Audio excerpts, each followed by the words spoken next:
Sabalun tamu bararak naik alik bararak tibo saruk di laman lah disapu bananti ju pintu nan taboka sarato lapiak nan takambang sarato kue nan sakota. Si pangka kolah basa dio kalau ababaso bapantunnya beko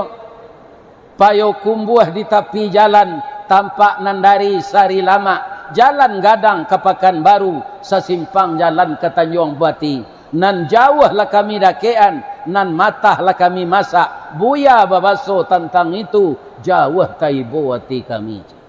takui ambonyo kau baca pantun tu ambo tintiang sedar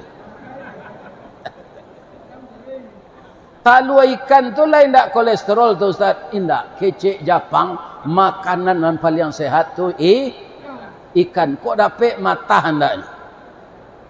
tapi awak orang Islam tu tidak kemungkin ya kan